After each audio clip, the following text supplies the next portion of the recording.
Mr. Carter, you're recognized for 5 minutes. Thank you, Madam Chairman, and thank all of you for being here. We appreciate this. This is certainly a very important subject. I want to start with you, Ms. Farron Mundy. Is that right? Yes. I'm sorry. Thank you. Obviously, you've got an extensive background in developing policies that would help young people enter into the job market and into new opportunities, particularly as it relates to STEM and particularly as it relates to getting a number of minorities involved, a number of those who don't have the opportunities perhaps that some others do. And would you agree that there's a major problem in the number of minority communities that have access to these STEM fields and tech-related jobs? Certainly, if we look at the numbers of minorities well represented in the STEM fields, there's a problem. I mean, Right. those numbers should be tracking at least with representation across the society. So let's talk about that for just a second. When you say STEM, I think we all think of, just STEM and more engineering, but there's Right. more to it than that. Certainly. And in the state of Georgia, we've been very successful in building up our film industry through tax credits and different incentives, and through the work of the Georgia State Legislature, and particularly the Economic Development Committee in the House, and our chairman, Chairman Ron Stevens, has done an outstanding job, and it's resulted in a lot of opportunities for these type of jobs, and it's created a number of jobs. And one of the things that that we're very proud of is the Georgia Film Academy, and that was established through the state, and it runs through 12 different institutions through the university system and the technical college system. They offer degrees and certificates, and that's the type of thing. Can you think of any other examples like this where it necessarily might not be engineering jobs per se, which is, I think, what we think of when we talk about STEM, but it is opportunities nonetheless, and good opportunities and good paying jobs? Mm-hmm.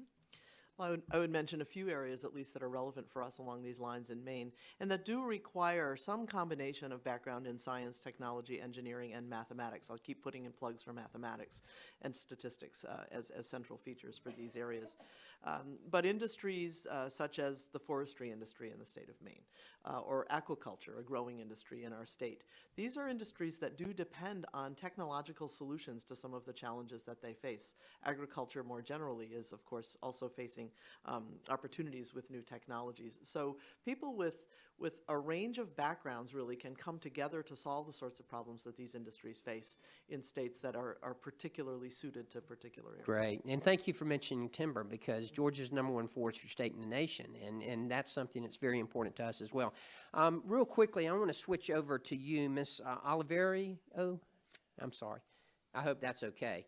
But one of the things, I'm very blessed. In the 1st Congressional District of Georgia, we have 4 military installations. We have a number of veterans. We're home to over 75,000 veterans. Our quality of life and all the things that we enjoy, our environment, lead to a lot of people retiring in our area, particularly after we have 4 military installations. A lot of them just stay there and retire. The hiring of veterans. This is something that is very important, and a lot of companies in the 1st District have really capitalized on this and found the veterans to be excellent employees. What are some of the challenges that we've faced, that veterans have faced to being hired? Specifically to the major Atlanta area, there are a massive number of veterans that want to relocate to that area and to work, and have struggled to find meaningful job opportunities to get in front of the interview. So while there is a huge footprint for veterans in that area and in the beautiful state of Georgia, we can do better on the messaging on what's available for veterans and how we can better acclimate them into the businesses in that state, and then therefore retain them and mitigate turnover issues across the landscape of the corporate build in Georgia and specifically Atlanta. But if we can make it more well known as to what's available and welcome them in, we'd have a much higher success rate. Is there anything we can do from a state perspective or from a government perspective as far as certificates, as far as our technical schools are concerned? Absolutely. I think encouraging mentorships or fellowships or apprenticeships at technical schools is an excellent idea. It's making it known. We create a lot of great programs and ideas, but the word doesn't get out. and it becomes too difficult for people to understand how they can apply to it or how they qualify or how their business will fit into that model. So by making it more accessible, they can take more advantage. Great. Well, thank you all very much. This is extremely important. And thank you, Madam Chair, and I yield back. Thank you, and